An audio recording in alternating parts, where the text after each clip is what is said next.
The 601st edition of the Four Corners podcast starts right now. This is the Four Corners podcast. Alton ready on his second attempt. That one is no good. They battle for it. Loose ball. Recovered Marvin. He scores.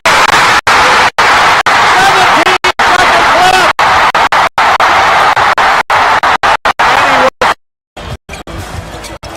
Lost with a runner. No. The rebound. Hansbrough at the gun. Got it.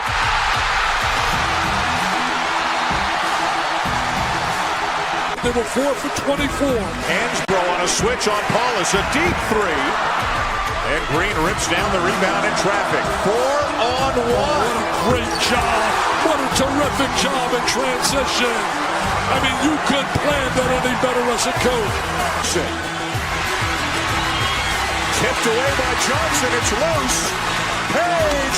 Johnson. They're dancing in the aisles. They're high-fiving. They're celebrating. They're going bananas on Franklin Street. Pass to Britt, 15 seconds to play. Up high to Page, gets a screen from Meeks. Page driving in on the left, high off the glass for two. Louisville with 7 seconds. Jones has it, goes left corner, Black's here for three. Back iron, 1 second to play, stick up, no! Carolina wins it! The Tar Heels win it! 72-71. 6 seconds to go. Pinson comes front court. Pinson to May for the win. Got it! Luke May! He got it! 0.3 of a second! Luke May gives Carolina the 75-73 lead. Are you kidding me? Inside 30 overall. Love, top of the key. Oh! Big time delivery. Here are your hosts, Josh Marlowe and Anthony Pagnotta. Hello and welcome into another edition of the Four Corners podcast. We are powered by Carolina Electrical Services. Josh and Anthony here with you guys once again on a Monday, here to get you ready for the final exhibition of the preseason. Carolina will host Winston-Salem State on Wednesday, 7:30 p.m. in the Smith Center in Chapel Hill. Both of us will be on hand for this game. We'll be in attendance for this game. Pretty excited about being back in Chapel Hill. Excited to watch some Carolina basketball in person. And what we're here to do today is to give our what to watch for that final exhibition. Not a full in-depth preview like we do once we get into the regular season.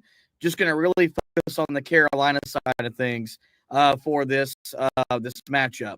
Before we get to that, though, we start every edition of the pod, as we always do, with the pod thought of the day, which is brought to you by our good friends over at Legacy Arcade. And Legacy Arcade and Casino are where you can win cash prizes, playing roulette, blackjack, and cash prizes, playing your favorite arcade games as well. And if you scan the code that's on the screen, if you're a video consumer, if you scan that QR code and use the promo code HEELS, what that'll earn you is $100 in free match play upon registering your account. The best part about Legacy Arcade is that it's safe, secure, with 24-hour customer support. There's instant redemption to the bank account that you have on file or your credit card, and they accept all major credit cards, Skrill, and ACH, with Apple Pay coming very, very soon. So get over to Legacy Arcade, scan that QR code, put that promo code HEELS in, and earn $100 upon registering your account. Now to that pod thought of the day. We go to Paul J. Meyer for that thought, and that thought is, quote, plan your progress carefully, hour by hour, day by day, month by month. Organized activity and maintained enthusiasm are the well springs of your power, end quote. I think that's a real accurate quote for what Hubert Davis and his coaching staff, and virtually what every coaching staff tries to aspire with their progress of their basketball team, football team, business, no matter what it is. You want that progress to happen hour by hour, day by day, month by month, over an extended period of time. For college basketball coaches, that's from really now September through March when you get to the NCAA tournament. We've said all off season leading up to the preseason, and now we're on the eve of the regular season, that we believe this is going to be a team that gets better as the season moves along. The more games they play, the better that they get. And that's possible if their activity is organized and you've got an enthusiastic coach, which Carolina does. And I think that's something to be really excited about this season, is that you look at this roster, the way that it's constructed. There are some years Carolina begins as a finished product. You know what they're going to be throughout the entire year. That's not what this team feels like it's going to be. This is one that's going to get better the more they play together. And that's something I think to be excited about as we get closer and closer to the start of the regular season. Yeah, I mean, I've said it all off season. I think this is a group that as the year goes along, you will start to see them produce at a level that they weren't able to early in the season. And I will say that I think for a lot of us, we probably looked at what happened against BYU and said they're a little bit further along than maybe we even expected that they would be at this time, especially without Luka in the lineup for that game against BYU. So, I mean, yeah, it's all about just taking it, each game, seriously on the schedule, even though you aren't playing the toughest competition, the toughest slate in the non-conference that we've ever seen Carolina play, there's still plenty of room for you to be able to grow. There's still plenty of tests that will get Carolina ready for conference play. And, I think that with this group, the team that they are when they take the court against Central Arkansas will look so much different from the team that they are when they face Duke to close out the regular season. You're going to see a team that has come a long way from where they were then. And I expect that this team's only going to get better as they mesh together because, there are so many new pieces. I will say that the fact that they looked as good as they did against BYU is encouraging because of how many new guys there are. You thought maybe it would take a little bit of time for some of these guys to be able to work together. It looked like the communication was really good for Carolina, especially on the defensive end of the floor. So I think this is a group that's starting with maybe a higher floor than we thought that they would have coming into the season. And again, I said it the other night, I think their ceiling has really been expanded based off of what we saw in that matchup with BYU, and can only get better as the season goes along. So it's really just about making sure that they put together, good day after good day as the season goes along. All right, let's go ahead and get to tomorrow or Wednesday night's exhibition matchup. As I mentioned, not the full in-depth preview that we usually do. We're not going to talk much about Carolina's opponent because, quite frankly, there should not be a whole lot to talk about. This is a game that Carolina should win and should win comfortably. So we're going to focus pretty much on the UNC side of things. And there's, because Carolina just played the other night, I think there's a lot of things for us to look at and be interested in looking at when we're in the arena on Wednesday. We'll start with Caleb Wilson, who had a 22-point, 10-rebound double-double. And as, after the game has posted on social media about just getting started, not being satisfied because he thought he could have played better, not satisfied because Carolina obviously didn't win the ball game, although it didn't count, so on and so forth. And, look, I was very impressed with what he did going up against AJ DeBanza, the number one, recruit in this past recruiting cycle. We all saw what, Caden Boozer did last night, or Cameron Boozer, whichever Boozer it was for Duke, having a 24-point, 23-rebound double-double on their exhibition win at Tennessee. And I think what you like about that is Caleb Wilson's going to know what's being said about AJ after the BYU win, what is being said about Boozer after what he did last night for Duke. And it's only going to motivate him to play better, to play at an even higher level. We have some audio we'll play later in the week of Tyler Hansborough comparing him to Marvin Williams. And that's a really staunch comparison because he's one of the best one-and-dones in the history of Carolina basketball. And so, simply put, I'm just interested to see how he follows up his, unofficial debut in college basketball. He'll be at home. He'll be playing in front of the biggest Carolina crowd so far to date. there will be more people on hand for that exhibition than they were for the blue-white scrimmage or there in Cherokee a few weeks ago. And so for me, that's where it just starts and ends, is how much growth and progress do we see from Caleb Wilson from his first unofficial exhibition to his second? Yeah, I mean, I think for him, the thing that you're looking for most is probably a little bit more efficiency when it comes to the offensive end. I mean, 9 of 17 is not bad by any stretch of the imagination, but that's probably the one area that you look at and say, can he be a little bit more efficient? You know, free throw line, 4 of 6. Can he find a way to be more efficient from the free throw line? Everywhere else, I think you feel pretty good. I mean, he did have 3 personal fouls in the scrimmage again, or in the exhibition against BYU. Maybe that's an area that you're hoping that he cleans up a little bit in this game, finds a way to defend without fouling. But that's really just picking at straws. I mean, for him, I think the most important thing is to just continue doing what you're doing and see if you can get similar results. Now, I mean, the thing is, you shouldn't expect 22 and 10 every time that he takes the floor, but against Winston-Salem State, you feel pretty good that he should be able to put up at least similar production to what he did in the exhibition against BYU. I love the way that he rebounded in that exhibition. I mean, leading the team in rebounding, what he did on the defensive glass, I thought was incredibly impressive. That's an area that Carolina, I think, needs to be a little bit better in this matchup. So, you know, that's an area where hopefully he'll be able to shine once again and allow the Tar Heels to compete much better on the defensive glass than they did against BYU. And then can he continue to do what he was doing in terms of what he was doing on the defensive end of the floor? I mean, 3 blocks in this game, 1 steal in the game against BYU. Can he continue to do similar things? You know, is he a guy that shows off that versatility yet again? I think he probably will. I think we're going to see another decent scoring night from him. And I think he's going to want to prove that, you know, this is a team that's, going to be a force to be reckoned with, and that he's going to be one of the main reasons why this team is as good as it is this year. Yeah, for me, if he's going to shoot 9 of 17 on a night in, night out basis, I mean, you're talking about him shooting over 50% from the floor. You'd be hard-pressed to find me upset about that efficiency. I want to see the three-point game, though.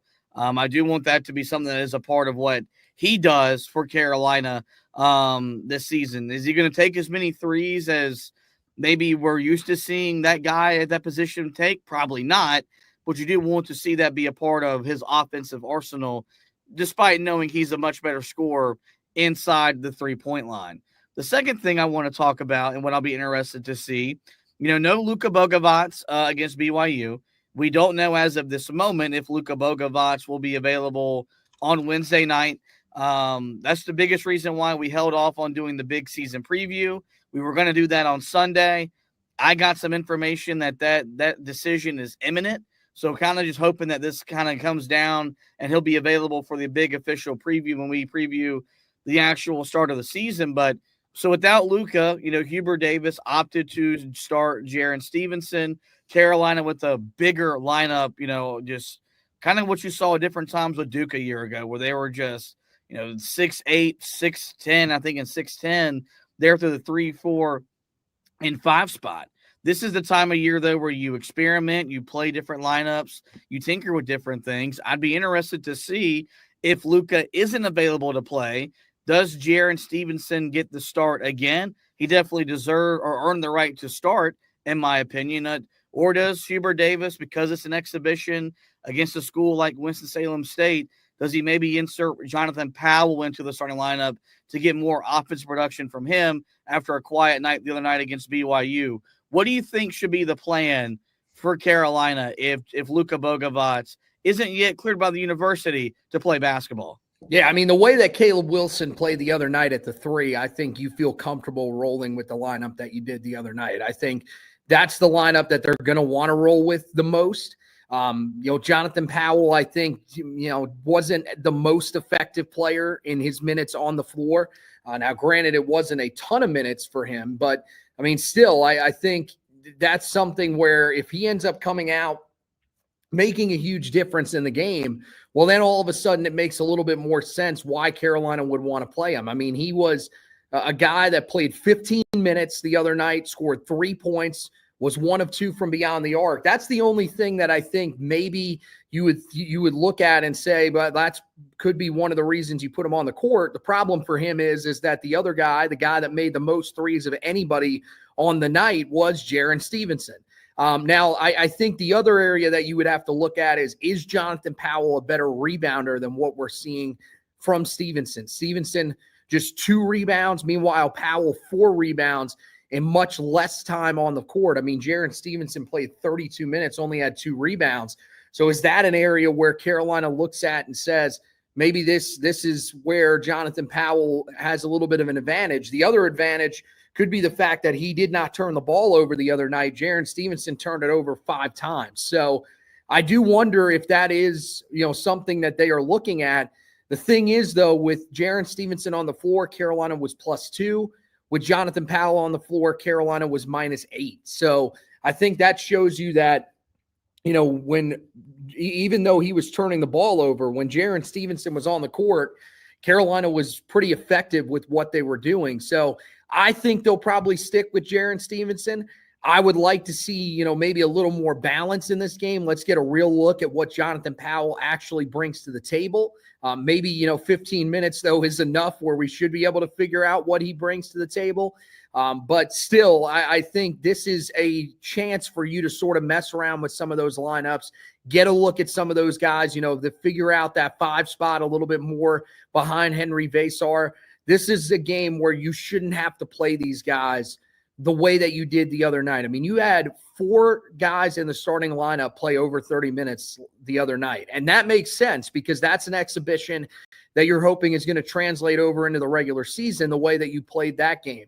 This one, you should hope that you get a big enough lead on Winston-Salem State that you can throw some of these other guys into the game, get a little more playing time for them, and start to figure out some of the answers to some of the questions that we have, including what do you do at that 4 spot, or how do you handle the starting lineup if Luka Bogavac is not out there? But personally, I'd probably roll with Jaren Stevenson, let him continue to work on his game, and just, see what Jonathan Powell can do for you off the bench, the role that he most likely is going to be in for the majority of the season.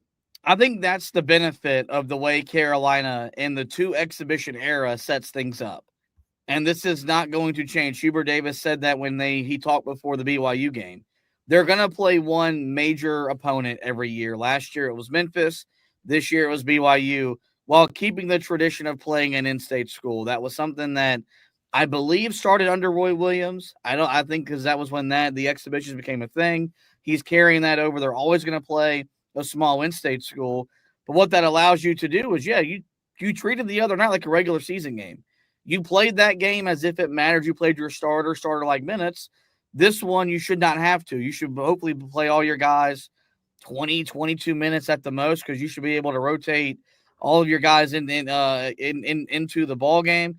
The plus for putting Jonathan Powell on the floor more is it gives you more of a natural scoring punch, because I think he's a better shooter than Jaren Stevenson, but he's not the defender that Stevenson is. And I think there's a greater, sense of commitment from Carolina defensively than there has been in years past, and that starts and ends with Hubert.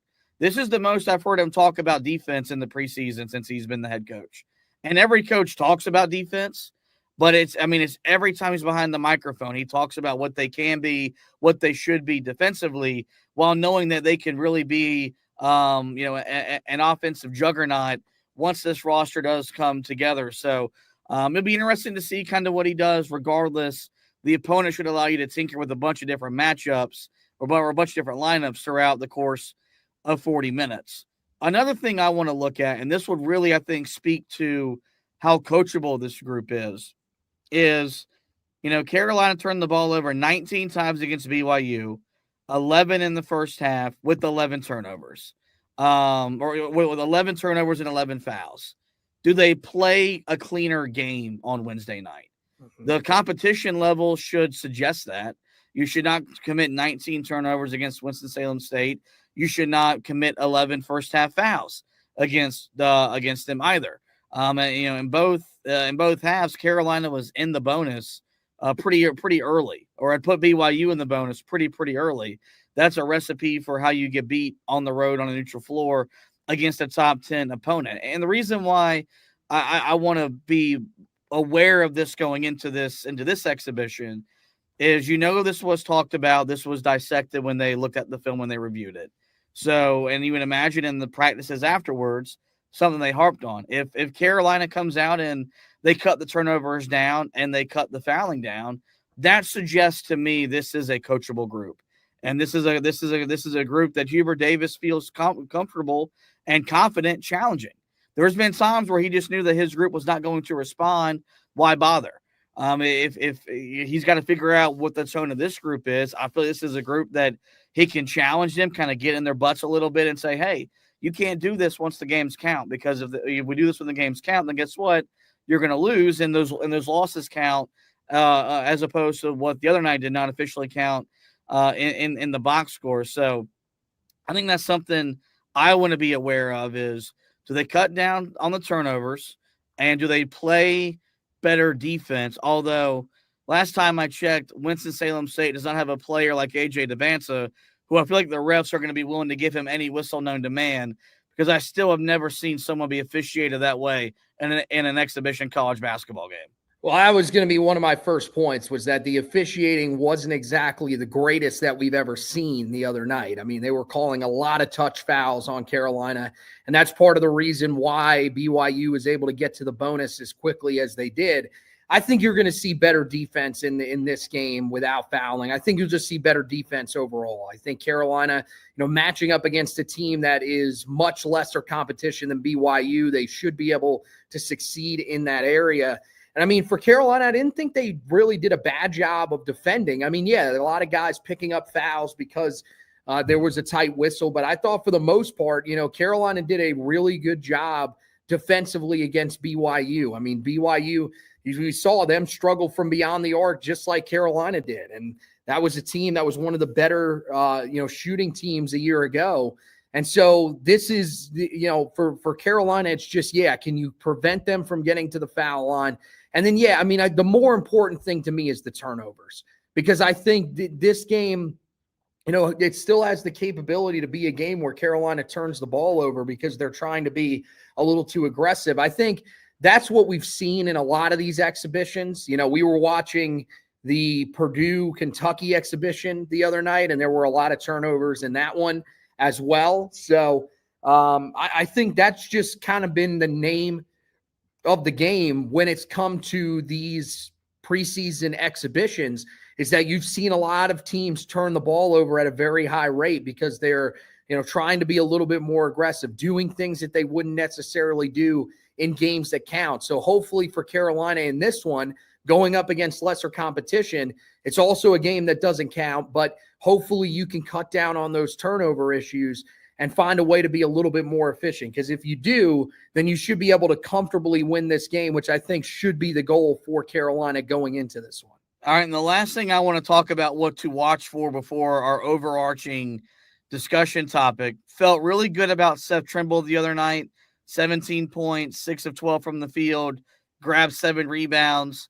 Did not make a three-pointer, but other than that, he looked like Seth Trimble, like a guy ready to be the clear leader of the backcourt. But there wasn't a definite running mate that looked ready to go. Kyan Evans struggled because of foul trouble, just 2 points, or 4 points, 2 of 5 from the field. I was really unimpressed with Jaden Young, a guy that I've been really big on this summer. And Derek Dixon, I thought, looked ready to be Carolina's backup point guard, which is a good thing. But I think you want to see more from Evans, primarily because he's the starter. And I would still couple Jaden Young in there because of his ACC experience, being a guy coming off the bench. And so I think I would really like to see how those two guys respond from less than stellar debuts. Obviously, I think for Evans, that's going to be a guy that, newsflash, I'm going to defend as much as I can because I have been the biggest supporter of his since he transferred into the program. I thought the foul trouble he endured in the first half just took him out of any chance of having any rhythm in the game offensively.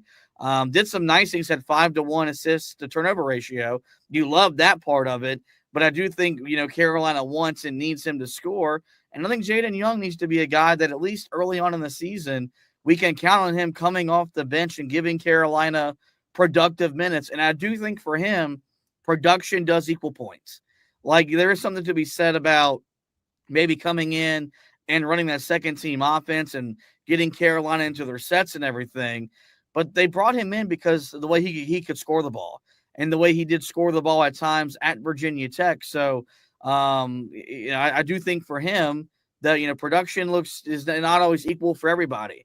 I could talk about someone being a productive player that didn't score the ball, but grabbed 7 rebounds and set 3 screens that impacted the ball game. That's production. I think for Jaden Young, production equals putting the ball in the basket. And so excited to see how these two guys bounce back in the final tune-up before regular season play. Yeah, I mean, with Jaden Young, I think the thing that I do like about what he did the other night was he didn't come in and just try to go takeover mode. This wasn't, let me turn back the clock to Virginia Tech, where I was the guy that was pretty much throwing up every shot that they had in the final 6 games of their season a year ago. And I think he deserves credit for that he knows that that's not what his role is on this team. Now, I'd like for him to be a little bit better when he does have the ball in his hands. I think, you're hoping that you're going to see him be able to score the ball a little bit. But, he also played 8 minutes. Biggest thing for him is that he's got to stay out of foul trouble. I mean, he had 3 fouls in 8 minutes, so he's got to be much better on the defensive end of the floor than he was the other night against BYU. That's where I really want to see him improve. And, yeah, I do want to see him maybe look to score the ball a little bit more, be a little more aggressive for that second unit when he comes into the game. But, I mean, the thing is how much is he going to play? Derek Dixon is a guy that looks ready to go to handle that backup point guard spot. I mean, 7 points the other night. Wasn't great shooting the ball, but nobody really was in that game, but did knock down a shot from the outside. Biggest thing for him was, only 1 assist. You'd like to see him share the ball just a little bit better as opposed to, the 3 turnovers that he had. But I still think that he showed you the other night that he's a guy that's capable of succeeding. The interesting thing about Jaden Young, though, is when he was on the floor, he was +8. So he was a guy that was having success when he was on the floor. Him being out there was clearly giving Carolina some sort of boost. And so you do wonder, does that result in more playing time? And that's the thing. We're going to learn, I think, more about this backcourt in this game than maybe we learned against BYU. I think, we learned about Kyan Evans, that he's a guy that, as you mentioned, got into a little bit of foul trouble. But I think we're learning that he's a guy that's just coming along, slowly in terms of his impact offensively, really just his impact scoring-wise. I think he looks fine out there to me. I mean, 5 assists to just 1 turnover. I think that's really good. You check in on Elliot Cadeau and what he did at Michigan during their exhibition. He had 9 assists, which is great. He also had 5 turnovers. So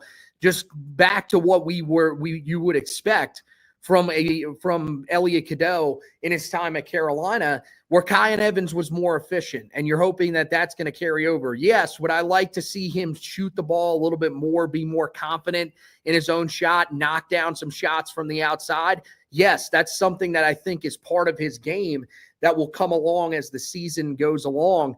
So I'm not, panicking like some people are already that, we don't have a point guard. We need to see a great performance from him against Winston-Salem State or we're in trouble. But I would like to see him be a little bit more productive along with Jaden Young in this game. The backcourt in general, I just want to see them be a little more consistent in this game outside of Seth Trimble, because I think that you saw some ups and downs from that group on Friday night against BYU. Yeah, I think, when you look at Kyan Evans, look at Jaden Young, even Derek Dixon, this is where that thought of the day really comes into play. With this is a group that is going to be it's going to improve as the season moves along. It's going to progress as the season moves along. Carolina is going to rely on his front court. I think early on against the Kansases and the Michigan States of the world, for them to be, 1, competitive, but B, really have a chance to win those games. I think as long as this backcourt's ready to play and function at a high level come conference play, I think that's what matters the most. The most important thing, Carolina's backcourt looks the part. It looks like a Carolina backcourt. It looks like an ACC backcourt. There aren't the obvious size issues that kind of derailed them the last couple of years. Let's get to our discussion topic here really quickly before we get out of this edition of the show. As we've talked about, upon recording, upon taping, we don't know of Luka Bogavac's status for Wednesday night, if he'll be available to play for Carolina or not. So with that in mind, we'll take it with or without. What should be Carolina's goals with Luka Bogavac and without Luka Bogavac in their final tune-up before the regular season?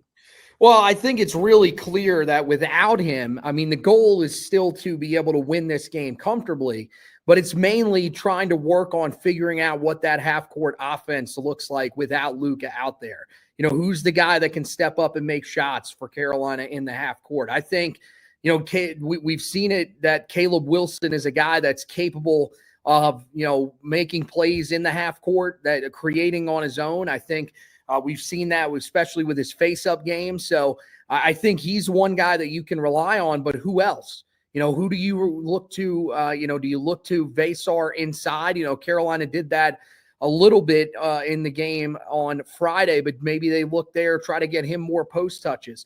Maybe Seth Trimble, you know, they're looking at him to be a little bit more consistent shooting from the outside. You know, if he's a guy that can knock down a couple of threes, then all of a sudden Carolina's got some help in that half court. I mean, that's the thing. Carolina didn't knock down a lot of jumpers the other night. A lot of the stuff that they were able to succeed with was getting to the rim and finishing there. So hopefully this is a game where they shoot the ball a little bit better and learn just what works in this half-court offense this year. Because, yeah, look, they're going to want to run. There's no doubt about that. And there'll be moments where they'll be able to run in this game. Didn't see them get out and in the open as much as we wanted to see them get out in the open against BYU and really crank up the pace. But I do think that that's certainly something that Carolina will be able to do at times against Winston-Salem State. So, you know, for them, it's going to be when you get into those half-court sets, who steps up, who's knocking down shots for you. And then if Luka's in the lineup, the goal is to, you know, figure out how he exactly fits with the rest of the guys on this roster. How does he plug in with these guys? Is he a guy that really needs the ball in his hands more than some of the other guys, on this roster? I think he probably is. I think he's a guy that, you know, is able to create his own shot. He's going to be a guy that's going to be able to stretch the floor better than just about anybody that Carolina has. So I think that's the biggest thing is they've got to figure out, you know, how to work with him on the floor if he's out there, how he plugs in and what he brings to the table. But I mean, yeah, it's interesting. I think the thing that we want to see the most is just a team that, you know, comes out, puts together a real thorough performance, cuts down on the turnovers, dominates on the glass. And really, you know, this is one of those games that you should dominate. There's very few times that we say that, you know, even against some of the mid-major competition that Carolina ends up playing. But this is one of those games where you want to see Carolina come out and really dominate Winston-Salem State. If not, then you have to have some of those conversations about just how good Carolina is Carolina going into the season. But this should be one of those games that you feel comfortable playing your backups in, that they get a pretty good amount of time on the floor because of the margin of victory for Carolina. So that's the ultimate goal when it comes to this exhibition against Winston-Salem State. Yeah, the bigger goal is if he doesn't play, and that's finding answers and solutions in the half court. You mentioned that Carolina didn't run as much as maybe we talked about them running in the preseason. They still scored 18 points in the fast break the other night. They still scored 76 points without Luka Bogavac on the floor, which leads me to believe that once he's on the court, this is going to be an offense that's capable of scoring 80-plus every time they take the floor. But to do that, you got to be able to hit more perimeter shots the other night, and it's really about where's that ball going to go in the half court. How much are you going to play through Caleb Wilson? How much are you going to play pick and roll with Seth Trimble and Henry Busar? So on and so forth. That's the biggest the goal if he does not play, is trying just to find another answer or two to what your half-court offense can look like. Because when Carolina's half-court offense has been good, Carolina has been good. When it's been iffy, that's when they've been in the roller coaster that they've been on, where they've either missed the tournament or missed the tournament altogether. If he does play, the biggest goal is just getting the offense in as good as a rhythm as it can be going into the regular season. And that should be, if he's on the floor the other night, Carolina should virtually be unguardable. They should be able to get whatever they want, whenever they want, however they want to get it, inside, outside, mid-range, and beyond. Because I don't think he needs to have the ball to be a scorer. The way that he can, the way that he can freelance on the perimeter, he can catch and shoot it. He doesn't have to be a guy that's, pounding the ball into the floor to be able to generate and create offense for himself. So hopefully we get to see him. I think we'd feel a lot better about Carolina going into that first week with that game against Kansas if we get to see him on the floor in at least one exhibition matchup. And look, Carolina's optimistic that this thing is going to get done, but until it does get done, there will be this question that hangs, over the program because of how important his addition was to the roster. That's what we felt like put the roster over the top. That's what we felt like finalized the roster as one that could compete for, top 3 in the ACC and a high seed in the NCAA tournament. So there's a lot weighing on his clearance and his admittance, but until then, Carolina has to find other answers and other avenues to get, scoring production from that 3 spot. And so if he's not good to go, that needs to be the primary focus going into this final game. With that, folks, this is going to wrap up this edition of the podcast. In the meantime, we will direct you guys to the website. That's HeelToughBlog.com, where full coverage of the BYU exhibition can be found. Same thing here for the Winston-Salem State exhibition. I'll have a what to watch for article up on the website.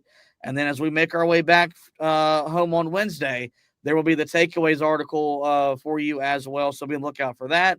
Carolina football, tough loss for Virginia to Virginia over the weekend. Go read about that loss if you want to. It's a short week. Carolina on the road on Friday night at Syracuse. Anthony will have you covered with that. So it's the busiest time of the year for the website as football and basketball are in full swing. So get to that website, HeelToughBlog.com, the latest and best coverage of both Carolina basketball and Tar Heel football. As for the podcast, you guys know where to find us. Every major podcasting platform, simply search the Four Corners Podcast and we will pop up. There, we strictly encourage you guys to rate, review, and subscribe. That way you don't miss any editions of the show throughout the remainder of the preseason and on into the regular season. If you're a video consumer of the podcast, best way to get notified when we go live, like and follow us on Facebook at Heel Tough Blog, at YouTube at Heel Tough Blog, and at my personal Twitter account at HTB_Josh. So with that, folks, it is going to wrap up this edition of the show. I do want to thank Anthony once again for hosting with me. We want to thank you guys for watching and listening. And as always, go